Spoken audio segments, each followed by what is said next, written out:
नमस्कार साथियों, PCS simplify channel पर आपका स्वागत है। जो हम लोग टेस्ट जो देख रहे हैं उसके पहले जो टेस्ट था ध्येय आईएएस के टेस्ट मैंने कुल टोटल 13 चैनल पे करा दिया है और उसको अपलोड भी कर दिया गया है, प्लेलिस्ट बना दिया गया है। ठीक है, आप लोग जा करके देख सकते हैं। और आप लोगों के लिए 1 जनवरी 2024 से लगातार करंट अफेयर का रिवीजन कराया जा रहा है। ठीक है, तो उसका भी प्लेलिस्ट बना दिया गया है, आप लोग जा करके देख सकते हैं। और चैनल पर नए हो, ठीक है, तो चैनल को जरूर सब्सक्राइब कर लीजिए और ज़्यादा से ज़्यादा लाइक करिए, शेयर करिए। और आप लोग टेलीग्राम लिंक से जुड़ जाइए ताकि वहाँ और भी जो सूचनाएं वो दी जाती हैं। ठीक है, और आज से हम लोग क्या देखेंगे, तो आज से हम लोग दृष्टि के जो नए टेस्ट जो आए हैं फेज 3 में, तो उसको आज हम लोग देखेंगे। ठीक है, तो चलिए देख लेते हैं। और ये आज का ये पहला टेस्ट है। ठीक है, दृष्टि आईएएस का पहला टेस्ट है। अब देख लेते हैं क्या है प्रश्न।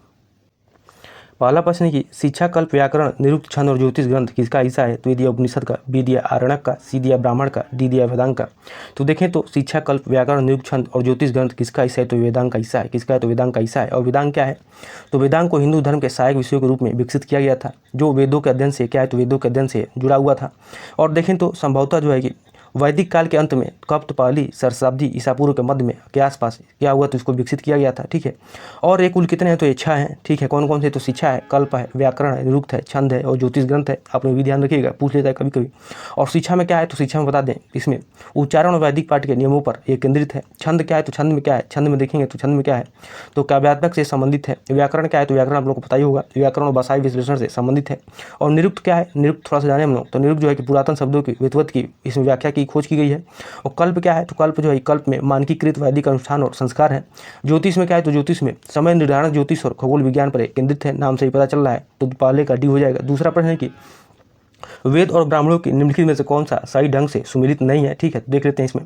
तो एक और क्या दिया? तो एक वेद है, जैसे मान लीजिए कि ये वेद दिया है तो ये वेद है, तो ये ब्राह्मण है। ठीक है, तो ऋग्वेद क्या है? तो ऋग्वेद का तैतरी दिया है, तो गलत दिया है, क्योंकि ऋग्वेद का कौन तो एतरी है, कौशितकी है। ठीक है, कौशितकी है।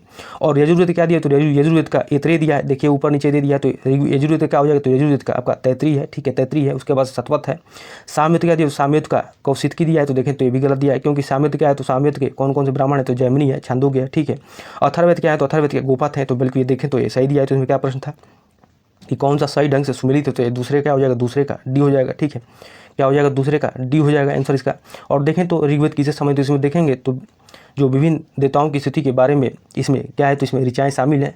यजुर्वेद में क्या है? इसमें गद्य और गद्य में लिखे मंत्र और अनुष्ठान इसमें शामिल है। सामवेद में क्या है? तो इसमें मुख्य रूप से देखेंगे तो अनुष्ठानों के दौरान जपने के लिए ऋचाएँ शामिल हैं। और अथर्ववेद में क्या है? तो अथर्ववेद में भजन मंत्र और जाप इसमें शामिल है। ठीक है, और अब आगे देख लेते हैं क्या है प्रश्न। तो दूसरे क्या हो जाएगा? तो दूसरे का डी हो जाएगा। अब तीसरा प्रश्न कि बौद्ध धर्म के निम्नलिखित ग्रंथों में से किसमें बुद्ध के पूर्व जन्मों की जातक कहानियों की सूची दिया है? ए दिया अंगुत्तर निकाय में, बी दिया खुदक निकाय में, सी दिया अम्बट सूत्र में और डी दिया अभिधम्म पिटक में। तो देखेंगे तो इसमें बुद्ध के पूर्व जन्मों की जातक की कहानियों की सूची है, तो इसमें है तो खुदक निकाय में है। ठीक है, खुदक निकाय में है। और अब आगे देख लेते हैं क्या है प्रश्न। चौथा प्रश्न है कि नीचे दिए गए युगों में से कौन सा सही सुमिलित नहीं है? ठीक है, कौन सा सही सुमिलित नहीं है? तो देख लेते हैं अचरांग सूत्र। तो ये क्या हो जाएगा? इसमें क्या है? किसे संबंधित? तो जैन भिक्षुओं के अनुशासनात्मक नियम और व्यवहार, तो ये सही दिया है। ठीक है, दूसरा कथन है भगवती सूत्र। तो क्या है? महावीर के जीवन पर प्रकाश डालता है, तो ये सही दिया है। तीसरा है कि नामधम कथा सूत्र। तो ये क्या दिया? महावीर के उपदेश शामिल, तो ये सही दिया है। परिशिष्ट पर्व में क्या है? तो परिशिष्ट पर्व में क्या दिया है? 16 महाजनपदों की सूची दिया है, तो देखें तो ये गलत दिया है, क्योंकि इसमें क्या है? इसमें स्त्री वल्लवी के नाम से भी जाना जाता है। और ये किसके द्वारा रचित है? तो हेमचंद्र, आप लोग नाम सुने होंगे, हेमचंद्र द्वारा लिखित एक जैन ऐतिहासिक वृत्तांत है। ठीक है, और यह किसी समय तो ये जैन धर्म और उसके संतों के इतिहास का ये देखेंगे तो ये दस्तावेज है। ठीक है, और इसमें महाजनपदों की सूची इसमें नहीं है, तो इस पर क्या हो जाएगा? गलत हो जाएगा। ठीक है, तो चौथे क्या हो जाएगा? तो चौथे का डी हो जाएगा। और आप लोग बताइएगा कि 16 महाजनपदों की सूची ये किसमें है? ठीक है, किसमें 2 चीज़ों में उल्लेख है, आप लोग जरूर बताइएगा। ठीक है, एक तो अंगुत्तर निकाय हो गया और एक पहला है, आप लोग जरूर कमेंट करिएगा कि इसमें है। ठीक है, तो इसका आंसर क्या हो जाएगा? तो इसका आंसर देखेंगे तो चौथे का डी हो जाएगा। पाँचवा प्रश्न क्या है? निम्नलिखित में से कौन पृथ्वीराज तृतीय के दरबारी कवि थे? ठीक है, दरबारी कवि देखना है। तो ए दिया चंद्रबरदाई, बी दिया जयानक, सी दिया ए और बी दोनों, और डी दिया इनमें से कोई भी नहीं। तो देखें तो ये दोनों चंद्रबरदाई और जयानक दोनों पृथ्वीराज तृतीय के दरबार में रहते थे। ठीक है, और इनके जो चंद्रबरदाई है इनकी महाकाव्य का क्या नाम है? तो पृथ्वीराजों की रचना के लिए सबसे प्रसिद्ध है। ठीक है, और यह ग्रंथ क्या है? तो यह ग्रंथ राजा और उनके समय के बारे में जानकारी का एक महत्वपूर्ण स्रोत है। ठीक है, अब आगे देख लेते हैं क्या है प्रश्न। 6वां नंबर प्रश्न की मेगास्थनीज, जिन्हें भारतीय इतिहास में पहला राजदूत माना जाता है, निम्नलिखित में से किस राजा के शासनकाल में भारत आए थे? तो ए दिया है चंद्रगुप्त मौर्य, बी दिया है चंद्रगुप्त द्वितीय, सी दिया है अशोक और डी दिया है बिंबिसार। तो देखेंगे तो मेगास्थनीज किसके दरबार में आए थे? तो ये ये चंद्रगुप्त मौर्य के दरबार में आए थे, ठीक है, चंद्रगुप्त मौर्य के दरबार में आए थे, तो क्या हो जाएगा 6 का ए हो जाएगा। कब? तो 302 ईसा पूर्व के आसपास जो सेल्युकस प्रथम निकेटर द्वारा मौर्य साम्राज्य का संस्थापक कौन? तो चंद्रगुप्त मौर्य के दरबार में भेजा गया क्या था? तो एक यूनानी राजदूत था। मेगास्थनीज क्या था? तो ये यूनानी राजदूत था, ठीक है। कौन? तो और ये देखेंगे इसको, तो मेगास्थनी की रचना कौन सी है? तो मेगास्थनी की रचना कौन सा है? तो इंडिका है, ठीक है, इंडिका है। इसके लिए देखेंगे तो ये सबसे प्रसिद्ध है। तो इसका क्या हो जाएगा? तो 6वें का ही हो जाएगा। अब आगे देख लेते हैं क्या है प्रश्न। 7वां प्रश्न है कि सूची 1 को सूची 2 से सुमिलित कीजिए तथा सूचियों के नीचे दिए गए कूट का प्रयोग कर सही उत्तर को चुनिए। तो एक को सूची 1 दिया, एक को सूची 2 दिया, एक को यात्री, एक को राजवंश के दौरान। तो कौन से यात्री हैं, किस राजवंश के दौरान आए थे? तो देखेंगे तो फायान किसके समय में? तो ये फायान जो है कि ये गुप्त वंश के शासनकाल में आया था, ठीक है। किसके समय में? तो चंद्रगुप्त द्वितीय के शासनकाल में। कब? तो लगभग 4वीं से 5वीं शताब्दी के लगभग आया था, ठीक है। और हेनसांग, तो हेनसांग किसके? तो हर्षवर्धन के समय में आया था। ह से आप लोग ह से याद रखिएगा, ह से हेनसांग दिया हर्षवर्धन के टाइम पीरियड में आए। तो क्या हो जाएगा? ए का 1 हो जाएगा, बी का 2 हो जाएगा। अलमजदी कब आया? तो अलमजदी गुर्जर प्रतिहार वंश के समय आया था, ठीक है, गुर्जर प्रतिहार वंश के समय में आया था। कब? तो 10वीं शताब्दी के लगभग, ठीक है। और ये क्या था? तो ये देखेंगे तो इतिहासकार और भूगोलवेता था, ठीक है। तो क्या हो जाएगा इसका आंसर? तो अलमुजदी गुर्जर प्रतिहार वंश हो गया। इब्न बतूता तो ये तुगलक वंश के टाइम पीरियड में आया था, ठीक है, तुगलक वंश के शासनकाल में आया था। तो ये क्या हो जाएगा? डी का 3 हो जाएगा, ए का 1, बी का 2, सी का 4 और डी का 3 देख लेते हैं। तो एक ही ऑप्शन में है, तो इस किस में है? तो बी में है, ठीक है। तो 7वें क्या हो जाएगा? 7वें का आंसर इसका बी हो जाएगा, ठीक है, 7वें का आंसर बी हो जाएगा। अब आगे देख लेते हैं क्या है प्रश्न। 8वां प्रश्न है कि निम्नलिखित में से कौन सा अभिलेख उसके काल की सही देखेंगे तो उसका काल सही सुमिलित नहीं है, ठीक है। तो देख लेते हैं कौन सा काल उसके सही सुमिलित नहीं है, ठीक है। तो क्या दिया है? खारवेल का हाथीगुम्बा अभिलेख देखेंगे तो ये गलत दिया है, 5वीं शताब्दी ईसा पूर्व दिया है। तो देखें तो ये गलत दिया हुआ है, क्योंकि खारवेल का हाथीगुम्बा अभिलेख किस काल में है? तो ये 1वीं शताब्दी ईसा पूर्व में, विशेष रूप से लगभग 200 से 150 ईसा पूर्व में ये शासन किया था, ठीक है। तो क्या हो जाएगा? ये 1वीं शताब्दी में है, ठीक है। कब है? तो ये 1वीं शताब्दी में है, तो ये गलत हो जाएगा, ठीक है। क्या दिया है? 5वीं शताब्दी है, तो ये गलत है। दूसरा क्या है? रुद्रामन का जूनागढ़ अभिलेख दूसरा ये शताब्दी ईसा पूर्व, तो ये सही दिया है, ठीक है। और रुद्रामन प्रथम का शासनकाल कब हुआ? तो ये कब शासक थे? तो 150 ईसा पूर्व में निर्मित करवाए थे, ठीक है, जूनागढ़ शिलालेख को। और ये चंद्रगुप्त मौर्य काल ही सुदर्शन झील एक तूफान में पूरी तरह से तबाह हो गया था, और उसी समय रुद्रामन प्रथम ने इसकी क्या किया? तो इसको बनवाया था। कौन? तो रुद्रामन प्रथम ने बनवाया था। अब आगे देख लेते हैं समुद्रगुप्त का प्रयाग प्रशस्ति देखें तो ये 4वीं शताब्दी, तो ये बिल्कुल ये सही दिया है, ठीक है, सही दिया है, ठीक है, ये सही दिया हुआ है, तो ये सही है। उसके बाद से पुलकेशिन द्वितीय का एवोल अभिलेख तो ये 7वीं शताब्दी ईसा पूर्व, तो ये सही दिया है, ठीक है। तो इसमें क्या हो जाएगा? तो इसमें देखेंगे तो सही सुमिलित कौन सा नहीं है? तो ए इसमें सही सुमिलित नहीं था, तो 8वें क्या हो जाएगा? 8वें का ए हो जाएगा। अब आगे देख लेते हैं क्या है प्रश्न। 9वां प्रश्न है कि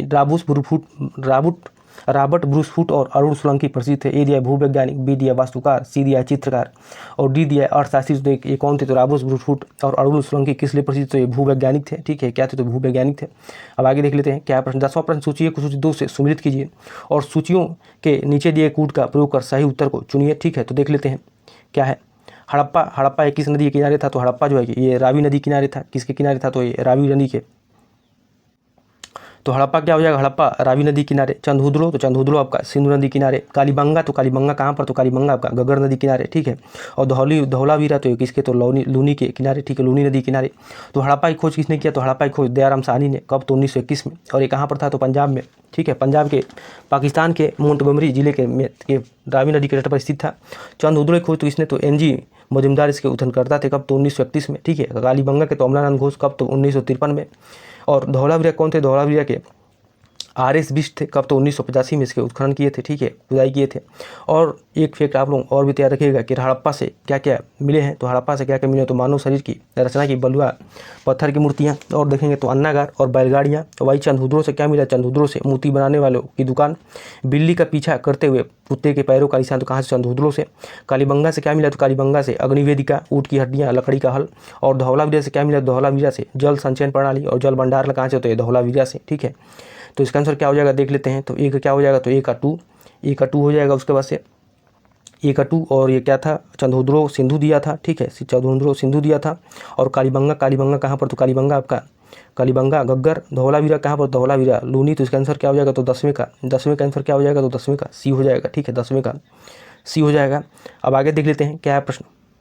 11वां प्रश्न के निम्नलिखित में से कौन मोहनजोदड़ो में नहीं पाया जाता है? तो ये दिया है नृत्य करती हुई महिला की कांस्य प्रतिमा, बी दिया मात्र देवी की मिट्टी की आकृतियाँ, सी दिया पशुपति शिव की मुहर, डी दिया दफनाए गए मृदभांड। तो ये देखें तो ये गलत दिया है, ठीक है। तो ये कहाँ से मिला है? तो ये दफनाए गए मृदभांड ये कहाँ से मिला है? तो सूरकोटदा से मिला है, ठीक है। कहाँ से? तो सूरकोटदा से मिला है, ठीक है। तो आप लोग कमेंट करिएगा कि सूरकोटदा कहाँ पर है, ठीक है, जरूर कमेंट करिएगा। कौन सी साइट थी इसकी, तो इसमें मोहनजोदड़ो से क्या क्या मिला है, तो नृत्य करती हुई महिला की कांस्य प्रतिमा, मातृ देवी की मिट्टी की आकृतियाँ, सी दिया है पाशुपति शिव की मुहर, तो कहाँ से मिला है, तीनों तो ये मोहनजोदड़ो से मिला है। और मोहनजोदड़ो से क्या क्या मिला है आप लोगों को रिवाइज करा दे, तो बृहद स्नानागार, ठीक है, बृहद अन्नागार, नृत्य करती हुई महिला की कांस्य प्रतिमा, मातृ देवी की मिट्टी की मूर्ति, ठीक है, मातृ देवी की स्टीटाइट आकृतियाँ, और क्या मिला है, तो पासा मिला है, कहाँ से, तो मोहनजोदड़ो से, ठीक है, पासा मिला है। और उसके बाद से पशुपति शिव की मुहर है, कहाँ से मिला है, तो ये भी मोहनजोदड़ो से मिला है, ठीक है।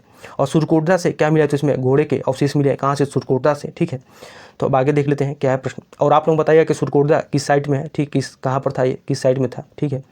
तो 11 क्या हो जाएगा, 11 का डी हो जाएगा। अब आगे देख लेते हैं 12वें प्रश्न के निम्नलिखित में से कौन सा पुराण सबसे प्राचीन है, तो देखिए बहुत ही इजी प्रश्न है ये, तो आप लोगों को पता ही होगा। निम्नलिखित में से कौन सा पुराण सबसे प्राचीन है, तो ये दिया मत्स्य पुराण, बी दिया भागवत पुराण, सी दिया विष्णु पुराण और डी दिया भीष्म पुराण। देखें तो सबसे प्राचीन पुराण कौन सा है, तो ये मत्स्य पुराण है, ठीक है, मत्स्य पुराण है। और देखेंगे तो भारतीय पौराणिक कथाओं में समृद्ध जो चिटपट है, ठीक है, वो अगण्य प्राचीन ग्रंथों से निर्मित की गई है, और जो देवताओं की किंवदंतियों, नैतिक शिक्षाओं की कहानियों को इसमें देखेंगे तो समाहित करती है, ठीक है। और ऐसा ही एक महत्वपूर्ण ग्रंथ है कौन सा, तो मत्स्य पुराण है। और देखेंगे तो 18 प्रमुख पुराणों में सबसे प्राचीन कौन सा है, तो मत्स्य पुराण है, ठीक है, कौन सा है, तो मत्स्य पुराण है। तो क्या हो जाएगा, 12 का ही हो जाएगा। 13 नंबर प्रश्न, भगवत गीता महाभारत के किस भाग से ली गई है, ए दिया शांति पर्व में, बी दिया आदि पर्व में, सी दिया भीष्म पर्व में, डी दिया कण्व पर्व में। तो ये देखेंगे तो भगवत गीता महाभारत के किस भाग से ली गई, तो भीष्म पर्व से ली गई है। और देखिए ये जो यूपीपीसीएस का जो अभी एपीओ का पेपर हुआ था, ठीक है, उसमें ये प्रश्न आया हुआ था कि भगवत गीता महाभारत के किस भाग से ली गई है, तो भीष्म पर्व से ली गई है। और देखेंगे तो भगवत गीता में 700 श्लोकों वाला हिंदू धर्म ग्रंथ है, जो भारतीय महाकाव्य भारत का एक भाग है, ठीक है, महाभारत का एक भाग है। और उसमें विशेष रूप से क्या है, तो महाभारत के भीष्म पर्व से देखेंगे तो लिया गया है। तो क्या हो जाएगा, 13 का सी हो जाएगा, ठीक है। अब आगे देख लेते हैं 14 नंबर प्रश्न क्या है, निम्नलिखित में से कौन सा उपवेद किस वेद से संबंध है, सही सुमेलित कीजिए, ठीक है। तो देख लेते हैं तो कौन कौन से, तो आयुर्वेद, तो आयुर्वेद क्या दिया है, सामवेद दिया है, तो गलत दिया है, क्योंकि आयुर्वेद किससे संबंधित है, आयुर्वेद का उपवेद क्या है, तो आयुर्वेद का उपवेद यजुर्वेद है, ठीक है, यजुर्वेद है। और इसमें क्या है, आयुर्वेद में तो इसमें धनुर्वेद, तीरंदाजी और सैन्य विज्ञान का विज्ञान है, जिसमें युद्ध और कला मार्शल आर्ट शामिल है, ठीक है। गंधर्ववेद में क्या है, तो गंधर्ववेद क्या दिया है, अथर्ववेद दिया है, तो गंधर्ववेद का उपवेद क्या है, तो उपवेद गंधर्ववेद का सामवेद से जुड़ा है। और गंधर्ववेद में क्या है, तो इसमें संगीत और नृत्य के सिद्धांत और अभ्यास से ये संबंधित है, ठीक है। और धनुर्वेद क्या दिया है, तो धनुर्वेद का क्या दिया है, देख लेते हैं। धनुर्वेद किससे जुड़ा है, तो धनुर्वेद ये यजुर्वेद दिया है, तो देखें तो ये सही सुमेलित है, ठीक है। और शिल्पवेद किससे संबंधित है, देख लेते हैं, शिल्पवेद किससे संबंधित, तो ये ऋग्वेद दिया है, तो ये किससे संबंधित, शिल्पवेद जो है कि अथर्ववेद से जुड़ा हुआ है, ठीक है। और इसमें क्या है, शिल्पवेद में क्या है, तो वास्तुकला, मूर्तिकला और शिल्पकला की कला इसमें देखेंगे तो शामिल है। तो क्या हो जाएगा, 14 का सी हो जाएगा। अब आगे देख लेते हैं क्या है प्रश्न, 15वें प्रश्न की सूची को सूची 2 से सुमेलित कीजिए तथा सूचियों के नीचे दिए गए कूट का प्रयोग कर सही उत्तर को चुनिए। तो देखिए एक और सूची 1 दिया है, एक और सूची 2 दिया है, एक और क्या दिया, तो एक और भारतीय दार्शनिक शाखा दिया, संस्थापक दिया है। तो देखिए ये बहुत ही महत्वपूर्ण प्रश्न है, इससे प्रश्न बनता ही है, एक प्रश्न बनता है हमेशा, यूपीपीसीएस में पूछ लेता है। तो सांख्य का संबंध किससे है, तो कपिल से, ठीक है, कपिल से। योग का किससे, तो योग का संबंध पतंजलि से है। न्याय का किससे, तो न्याय का गौतम से है। वैशेषिक किससे, तो कड़ात से है, ठीक है, वैशेषिक किससे, तो कड़ात से है। तो देख लेते हैं क्या हो जाएगा, ए का 3 बी का 2, देख लेते हैं ए का 3 बी का 2 किसमें दिया है, ए का 3 बी का 2, तो एक ही ऑप्शन में दिया है ए का 3 बी का 2, तो आंसर क्या हो जाएगा, 15 का बी हो जाएगा। अब आगे देख लेते हैं क्या है प्रश्न, 16वां प्रश्न की प्राचीन भारतीय ग्रंथों में वर्णित प्रसिद्ध दसराग युद्ध किस नदी पर लड़ा गया था, ए दिया गंगा में, बी दिया यमुना में, सी दिया सरस्वती पर और डी दिया परुष्णी। तो देखेंगे तो प्रसिद्ध जो है कि दसराग युद्ध किस नदी पर ये लड़ा गया था, तो किस नदी पर ये लड़ा गया, तो ये परुष्णी नदी पर लड़ा गया था, ठीक है। और देखेंगे इसमें तो जो दसराग युद्ध था इसको क्या कहा है, तो इसको जो है कि इसको क्या कहा जाता था, इसको राजाओं के युद्ध के रूप में भी इसको जाना जाता है। और इसका उल्लेख किसमें मिलता है, इसका उल्लेख जो है कि ऋग्वेद में मिलता है। और ये देखें तो ऋग्वेद क्या है, तो एक प्राचीन भारतीय ग्रंथ है, ठीक है। और ये इसके नेतृत्वकर्ता कौन थे, इसमें जो दसराग युद्ध हुआ था तो इसमें नेतृत्वकर्ता कौन थे, तो इसमें राजा सुदास के नेतृत्व में भरत जनजाति और 10 अन्य जनजातियों के गठबंधन के बीच लड़ा एक महत्वपूर्ण संघर्ष था। और इसमें देखें तो ये जो परुष्णी नदी थी कहाँ पर थी, तो ये पंजाब में आधुनिक रावी नदी से ये मेल खाती थी। और इसके बारे में थोड़ा सा और फैक्ट जाने तो देखेंगे तो ये बुद्ध प्राचीन भारतीय साहित्य में अपने ऐतिहासिक और सांस्कृतिक महत्व के लिए मनाया जाता है। और इस क्षेत्र में देखेंगे तो भरत जनजाति के प्रभुत्व की स्थापना में महत्वपूर्ण घटना माना जाता है, ठीक है। अब आगे देख लेते हैं क्या है प्रश्न, 17वां प्रश्न के ऋग्वेद काल में नियोग शब्द का क्या अर्थ था, ए दिया औषधि और रोगों में विशेषता रखने वाला व्यक्ति, बी दिया योग करने वाला व्यक्ति, सी दिया एक प्रथा जिसमें विधवा अपने पति के छोटे भाई से विवाह कर सकती थी, डी दिया है कि एक प्रथा जिसमें महिलाओं को सभा और समितियों के में भी भाग लेने की अनुमति थी। तो ऋग्वेद में देखेंगे तो नियोग शब्द का क्या अर्थ है, तो इसमें एक प्रथा जिसमें विधवा अपने पति के छोटे भाई से विवाह कर सकती थी। तो क्या हो जाएगा, 17 का सी हो जाएगा, ठीक है। अब आगे देख लेते हैं क्या है प्रश्न, 18वें प्रश्न के उपनिषदों में उग्र उग्र शब्द का उल्लेख है, क्या है उल्लेख देख लेते हैं। ए दिया है 100 गांवों की भूमिया, बी दिया है आदिवासियों के कब्जे वाले क्षेत्रों का प्रशासक, सी दिया है शाही संदेशवाहक या सारथी, और डी दिया है एक पुलिस अधिकारी। तो देखेंगे तो क्या उग्र शब्द का क्या उल्लेख है, तो एक पुलिस अधिकारी। और 100 गांवों का मुखिया कौन होता था, तो ये सतपति होता था, नाम से ही पता चल रहा है सतपति होता था, ठीक है। कौन होता था, सतपति होता था। और जो है कि जो आदिवासियों के कब्जे वाले क्षेत्रों का प्रशासक होता है उसको क्या बोलते थे, तो इसको स्थापति बोलते थे। क्या बोलते थे, इसको स्थापति बोलते थे। और शाही संदेशवाहक या सारथी क्या कौन होता, तो ये जो है कि ये कौन होते थे, तो आप लोग जरूर कमेंट करिएगा ये कौन होते थे, ठीक है। अब आगे देख लेते हैं क्या है प्रश्न। 19वें प्रश्न के मगध के निम्नलिखित राजवंशों के शासनकाल पर विचार कीजिए और उन्हें कालानुक्रमिक क्रम में व्यवस्थित कीजिए। देखिए तो आजकल क्रोनोलॉजी में प्रश्न आने लगे हैं, ठीक है। तो देख लेते हैं। तो इसमें सबसे पहले कौन सा वंश आया, तो इसमें सबसे पहले हर्यक वंश, ठीक है। हर्यक वंश के बाद कौन आया, तो हर्यक वंश के बाद हर्यक के बाद कौन आया था, तो हर्यक के बाद देख लेते हैं। हर्यक के बाद नंद आए थे, ठीक है, नंद आए थे। हर्यक के बाद कौन आए थे, तो उसमें हर्यक वंश के बाद कौन है, तो हर्यक वंश के बाद देखेंगे तो शिशुनाग वंश, ठीक है, शिशुनाग वंश। उसके बाद से नंद वंश, उसके बाद से लास्ट में कौन, तो मौर्य वंश आए थे। तो क्या हो जाएगा 1 2 क्या हो जाएगा इसका आंसर, तो 1 2 3 4, ठीक है। 1 2 सबसे पहले कौन सा, तो हर्यक, उसके बाद से शिशुनाग, उसके बाद से कौन आए, तो उसके बाद से नंद, फिर उसके बाद से मौर्य सबसे लास्ट में आए थे, ठीक है। तो हर्यक वंश कब आए, तो हर्यक वंश देखेंगे तो 26वीं शताब्दी के आसपास आया था। और हर्यक वंश के संस्थापक कौन था, तो ये इसकी स्थापना किसने किया, तो बिंबिसार ने किया था। किसने, तो बिंबिसार ने किया था हर्यक वंश की स्थापना। और शिशुनाग वंश की स्थापना किसने किया, तो शिशुनाग वंश की स्थापना शिशुनाग ने किया था। कब, तो 5वीं शताब्दी ईसा पूर्व के लगभग। कब, तो 5वीं शताब्दी ईसा पूर्व के लगभग किया था, ठीक है। उसके बाद से नंद वंश की स्थापना किसने किया, तो ये नंद वंश की स्थापना महापद्मानंद ने किया था। महापद्मानंद ने किया था कब, तो ये 4वीं शताब्दी में किया था। कब, तो ये 4वीं शताब्दी ईस्वी में किया था, ठीक है। उसके बाद से मौर्य राजवंश कब, तो मौर्य राजवंश देखेंगे तो मौर्य राजवंश भी 4वीं शताब्दी ईसा पूर्व के अंत में, ठीक है, पूर्व के अंत में नंद राजवंश का स्थापना किया था, ठीक। किसने, तो चंद्रगुप्त मौर्य ने, ठीक है। और जो अंतिम नंद शासक कौन था, तो ये धनानंद ने इसको क्या किया, तो इसको इस शासक को उखाड़ फेंका था। तो इस प्रकार इसका आंसर क्या हो जाएगा, सबसे पहले देखेंगे तो सबसे पहले हर्यक वंश, ठीक है, सबसे पहले हर्यक वंश, उसके बाद शिशुनाग वंश, फिर उसके बाद नंद वंश, फिर लास्ट में मौर्य वंश। तो क्या हो जाएगा 19 का आंसर बी हो जाएगा, ठीक है, 19 का बी हो जाएगा। अब आगे देख लेते हैं क्या है प्रश्न। 20वां प्रश्न की बुद्ध के जीवन की निम्नलिखित घटनाओं में से कौन सी सही सुमेलित है, तो देख लेते हैं। महाभिनिष्क्रमण, तो ये प्रथम उपदेश दिया है, ये गलत दिया है, ठीक है, ये गलत दिया है। और निर्माण क्या है, तो निर्माण जो है कि बुद्ध का ज्ञानोदय, तो ये भी गलत दिया है, ठीक है। सॉरी, यहाँ पे देख लेते हैं क्या है। महाभिनिष्क्रमण, तो ये प्रथम उपदेश दिया है, ये गलत दिया हुआ है, ठीक है। निर्माण से क्या मतलब है, तो निर्माण से बुद्ध का ज्ञानोदय, तो ये सही दिया है। क्योंकि निर्माण की घटना क्या थी, तो निर्माण का तात्पर्य क्या था, तो ज्ञान प्राप्ति की अवस्था। और ज्ञान की प्राप्ति जो गौतम बुद्ध थे वो कब की, तो 35 वर्ष की आयु में। कहाँ पर, तो बुद्ध गया में, बुद्ध ब्रिज के नीचे, ठीक है। और इस घटना को क्या, तो बोधि या ज्ञान की प्राप्ति भी कहा जाता है, तो ये सही दिया है। धर्मचर्या परिवर्तन, उनके भौतिक अस्तित्व का अंत, ये देखें तो ये गलत दिया है। महापरिनिर्वाण, तो ये देखें तो गृह त्याग, ये भी गलत दिया हुआ है, ठीक है, ये भी गलत दिया हुआ। क्योंकि महापरिनिर्वाण मतलब क्या होता है, तो ये निर्धन होता था। इनके अंतिम मृत्यु को इसको संदर्भित करता है। कौन, तो महात्मा बुद्ध के, ठीक है। कब, तो 80 वर्ष की आयु में कुर्सीनगर में इनकी मृत्यु हुई थी। कब, तो उसके भौतिक अस्तित्व के अंत और अंतिम निर्माण परिनिर्वाण के उसके प्रवेश का ये प्रतीक था, ठीक है। और जो महाभिनिष्क्रमण, तो महाभिनिष्क्रमण क्या था, तो महान त्याग था, ठीक है, महान त्याग था। और इसमें राजकुमार सिद्धार्थ ने गौतम ने आत्मज्ञान की तलाश में अपना गृह शाही परिवारासी जीवन का इसमें त्याग कर दिया था। और कब, तो ये 19 वर्ष के आयु के लगभग, ठीक है। तो इस पर क्या हो जाएगा 20 का बी हो जाएगा। अब आगे देख लेते हैं 21वां प्रश्न क्या है। सूची को सूची 2 से सुमिलित कीजिए और सूचियों के नीचे दिए गए कूट का प्रयोग कर सही उत्तर को चुनिए। तो एक और क्या दिया, तो एक और बौद्ध संगीति दिया है। एक और घटना का स्थान दिया है, तो प्रथम बौद्ध संगीति कहाँ पर हुई थी, तो प्रथम बौद्ध संगीत ये कहाँ पर, तो राजगिरी में होती, ठीक है, राजगिर में कहाँ पर, तो बिहार में, ठीक है, बिहार में पड़ता है, ठीक है। जिसके अध्यक्ष कौन थे, जिसके अध्यक्ष महाकश्यप थे। और इसके संरक्षक कौन थे, तो अजातशत्रु थे। ये हर्यक वंश से संबंधित थे। और उसमें क्या हुआ, तो परिणाम में देखेंगे तो इसमें क्या हुआ, जो प्रथम बौद्ध संगीति थी इसमें जो है कि विनय पिटक और शुद्ध पिटक का इसमें संकलन हुआ। किसका, तो विनय पिटक और शुद्ध पिटक का इसमें संकलन हुआ, ठीक है।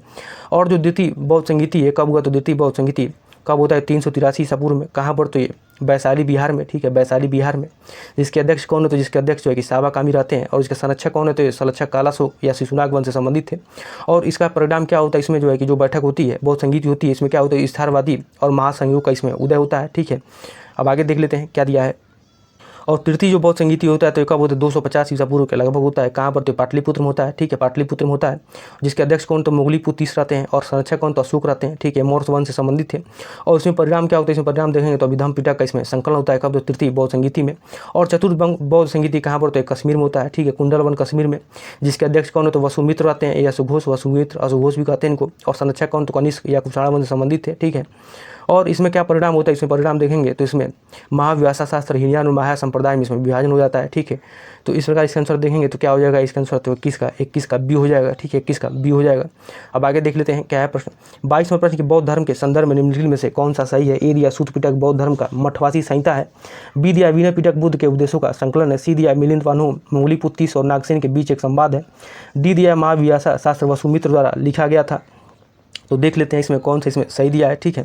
तो देखें तो सूत पिटक बौद्ध धर्म का मठवासी संहिता है, तो ये देखें तो ये गलत दिया है, क्योंकि जो सूत पिटक है बुद्ध के उपदेशों या कथनों का ये संग्रह है, ठीक है, तो ये गलत हो जाएगा।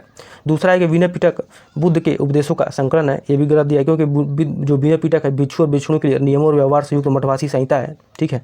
और तीसरा क्या है कि मिलन पांडु मोगलीपुत्र तीस और नागसेन के बीच एक संवाद है, तो ये भी गलत दिया, क्योंकि मिलिंद पांडु राजा मिलिंद और बिच्छू नागसेन के बीच एक संवाद है। देखिए तो पीसीएस प्रीलिम में 2023 में यही प्रश्न बना था, ठीक है। और महाव्यासा सूत्र वसुमित्र द्वारा लिखा गया तो बिल्कुल सही है, तो क्या हो जाएगा? 22 का डी हो जाएगा। अब आगे देख लेते हैं क्या है प्रश्न। 23वां प्रश्न के निम्नलिखित में से किसे स्वर का बुद्ध कहा जाता है? ए दिया पद्मपाणि, बी दिया मैत्रेय, सी दिया अमिताभ, डी दिया वज्रपाणि। तो देखेंगे तो किसको स्वर का बुद्ध कहा जाता है? तो किसको कहा जाता है? तो ये अमिताभ को कहा जाता है। अमिताभ को स्वर का बुद्ध या शुद्ध भूमि से जुड़ा हुआ कहा जाता है। पद्मपाणि क्या थे? तो पद्मपाणि जो है कि ये अवलोकितेश्वर के रूप में जाना जाता है, जो करुणा के बोधिसत्व थे। मैत्रेय क्या थे? तो मैत्रेय भविष्य का बुद्ध जिसके पृथ्वी पर अवतरित होने की उम्मीद है। वज्रपाणि क्या है? तो वज्रपाणि जो है कि एक बोधिसत्व जो सभी बुद्धों की शक्तियों का प्रतिनिधित्व करता है, इसको जिसको वज्रपाणि कहा जाता था। आगे क्या 24वां प्रश्न देख लेते हैं। निम्नलिखित में से कौन सा सही सुमेलित नहीं है? ये दिया स्तूप जो बुद्ध के अवशेष, ठीक है, बी दिया चैत्य ये प्रार्थना कक्ष, बिहार ये मठ, ठीक है। तो देखेंगे तो इसमें उपयुक्त में से कोई नहीं इसमें सही सुमेलित नहीं है, ठीक है, ठीक है, सही सुमेलित इसमें नहीं है। तो क्या हो जाएगा? स्तूप क्या होता है? तो स्तूप जो है कि एक गुम्बद के कार्य की संरचना होती थी, जो बौद्ध तीर्थस्थलों में के रूप में कार्य करती थी। और उसमें देखेंगे तो अक्सर बुद्ध या अन्य महत्वपूर्ण बौद्ध आकृतियों के अवशेष होते हैं, जो यह ध्यान का इसमें स्थान था, ठीक है।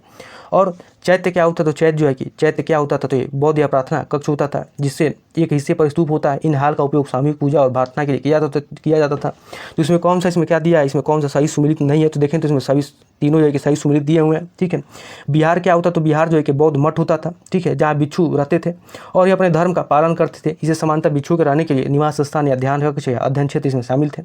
तो क्या हो जाएगा? 24 का डी हो जाएगा। सभी इसमें सही दिए हुए हैं, ठीक है। 25वां प्रश्न क्या है? सूची को सूची 2 से सुमेलित कीजिए और सूचियों के नीचे दिए गए कूट का प्रयोग कर सही उत्तर को चुनिए। तो क्या दिया? को विश्वविद्यालय को संस्थापक दिया है, ठीक है। तो नालंदा विश्वविद्यालय की संस्थापना किसने किया था? तो ये जो है कि किसने किया था? तो ये कुमारगुप्त ने किया था, कुमारगुप्त प्रथम ने। तो क्या हो जाएगा? ए का 4 हो जाएगा। और विक्रमशिला की स्थापना किसने किया? तो ये धर्मपाल ने करवाया था। कब? तो ये 7वीं शताब्दी ईसा पूर्व के लगभग, ठीक है।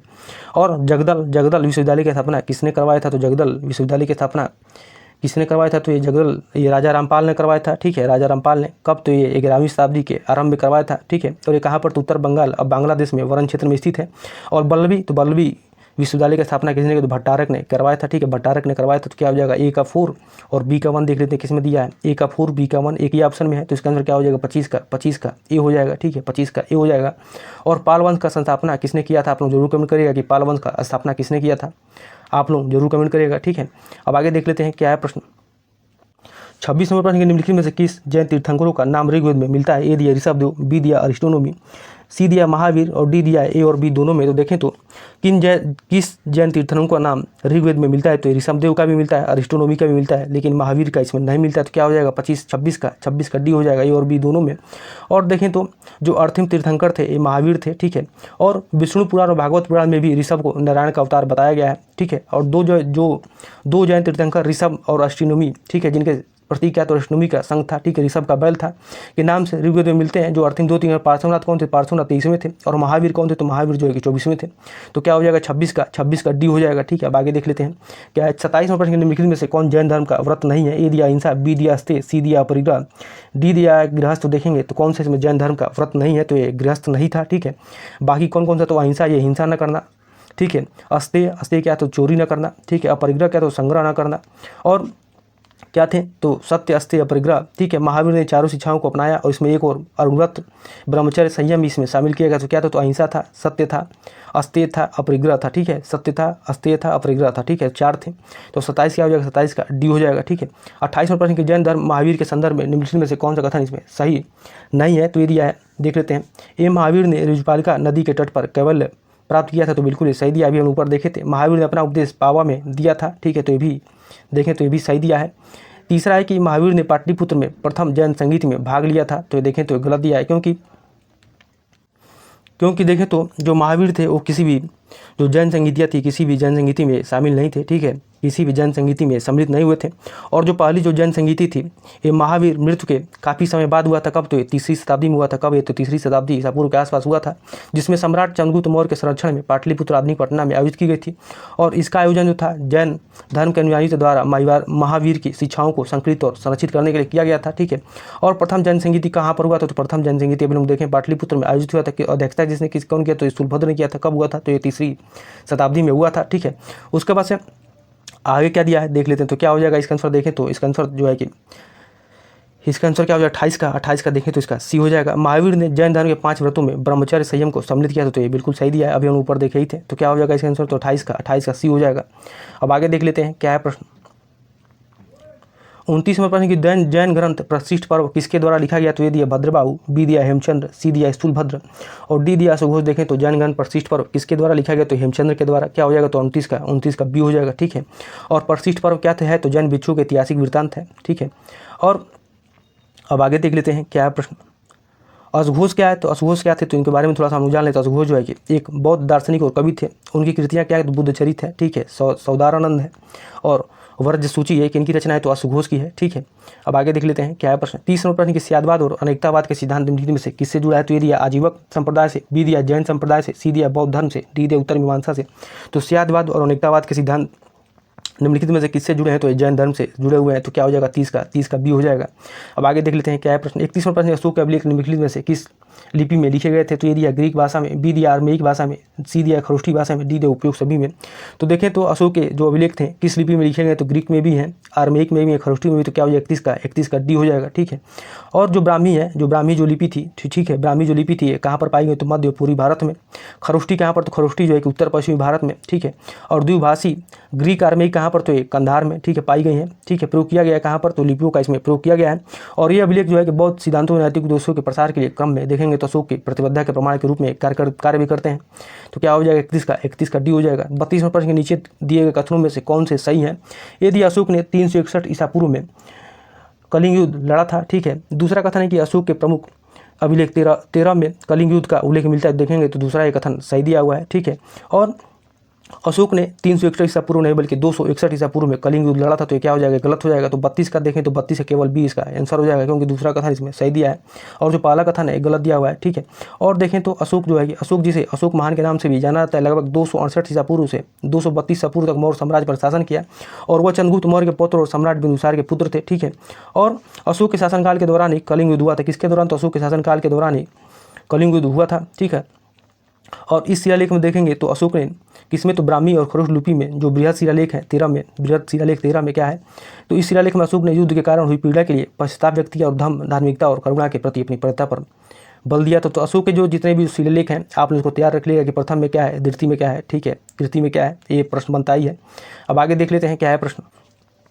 33वां प्रश्न ये मौर्य प्रशासन में गोप शब्द का प्रयोग किसके लिए किया जाता था, तो ये दिया प्रशासनिक आयोग के प्रभारी में, बी दिया कृषि का पर्यवेक्षण किया, सी दिया बूचड़खाने का मुखिया, डी दिया मुख्य कोषागार अधिकारी। तो गोप शब्द का प्रयोग किसके लिए किया जाता था, तो ये किसके लिए किया, तो ये प्रशासनिक आयोग के प्रभारी के लिए, ठीक है। तो क्या हो जाएगा 33 का ये हो जाएगा, ठीक है।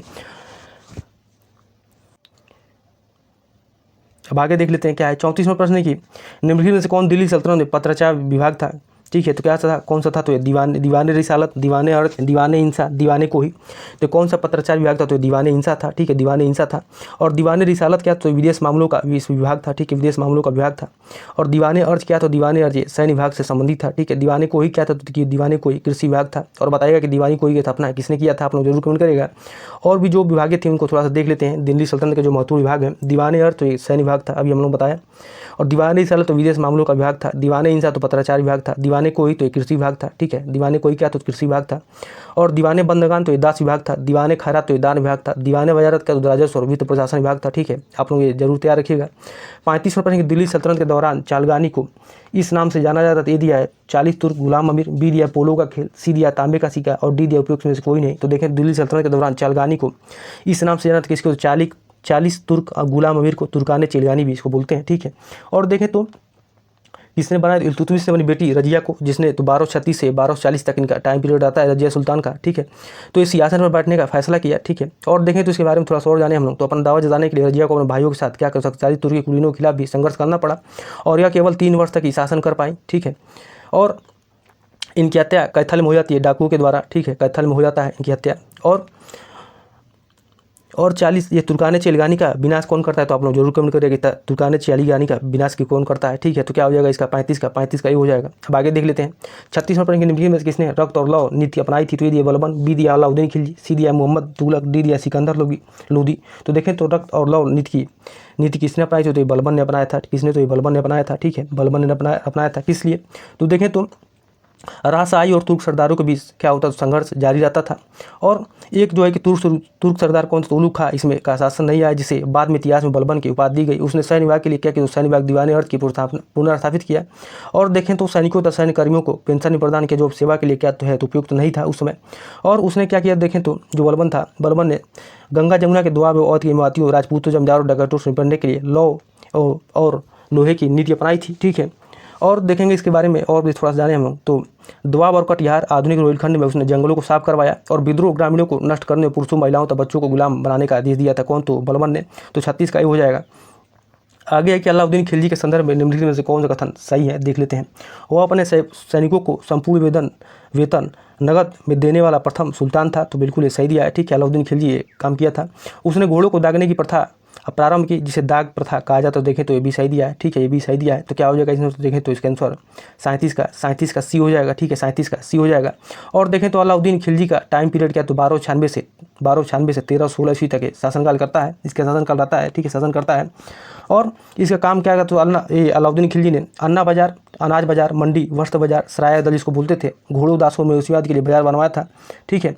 और कार्य सुनिश्चित करने के लिए, उसे कार्यान्वयन के लिए, ठीक है, कार्यान्वयन के लिए क्या किया, तो अलाउद्दीन ने एक अधीक्षक जिसको शाहनाह मंडी बोला जाता था, शाहनाह मंडी नियुक्त किया, जिसकी सहायता से खुफिया अधिकारी भी इसके द्वारा की जाती थी, जिसकी सहायता देती थी, ठीक है।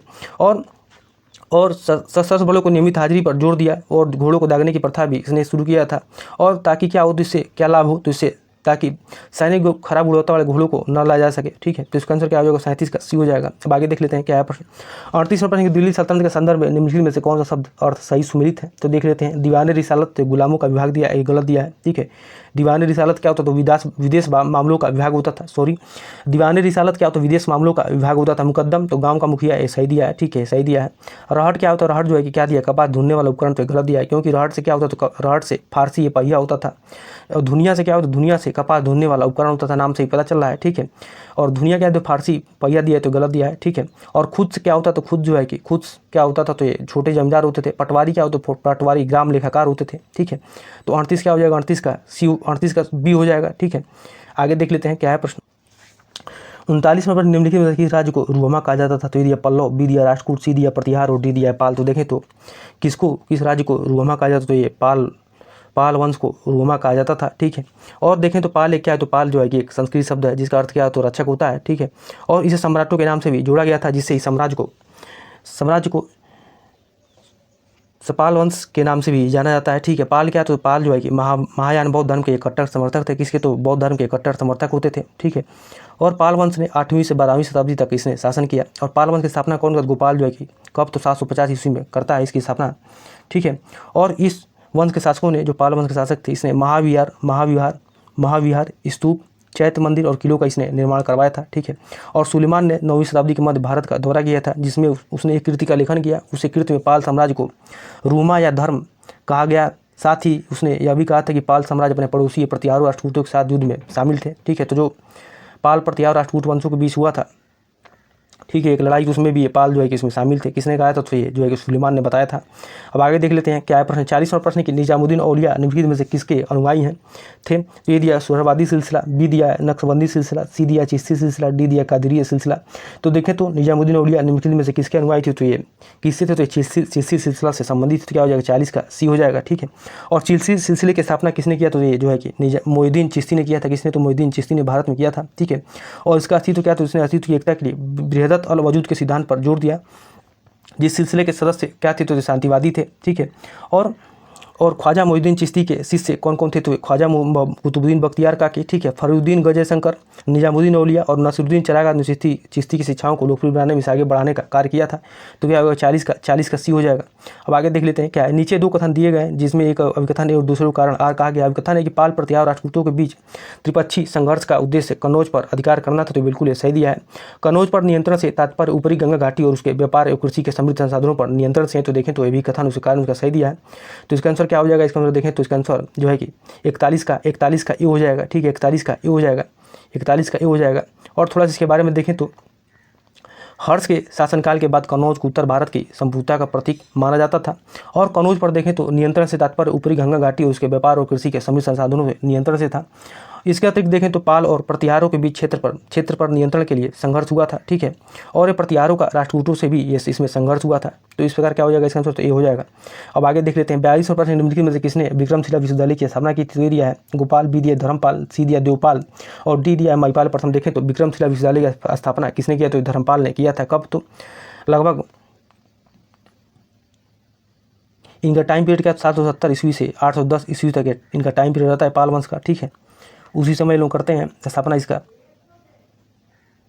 और देखें तो पाल वंश जो था उनकी उपाधियाँ कौन कौन थी? तो परम भट्टारक था, परमेश्वर था, महाराधिराज जैसी उपाधियाँ थी, ठीक है, इसमें शामिल थी। निम्नलिखित में से कौन पाल शासक नहीं है? ए दिया गोपाल, बी दिया धर्मपाल, सी दिया महेंद्रपाल और डी दिया महेंद्रपाल। देखें तो कौन पाल शासक नहीं था? तो ये महेंद्रपाल प्रथम नहीं था, बाकी गोपाल भी था, धर्मपाल भी था, महिपाल प्रथम भी था, ठीक है। तो आज यहीं वीडियो को समाप्त करते हैं, चूँकि वीडियो लंबा हो जाएगा, फिर कल मिलते हैं, ठीक है। तो आज के लिए इतना ही। बहुत बहुत धन्यवाद।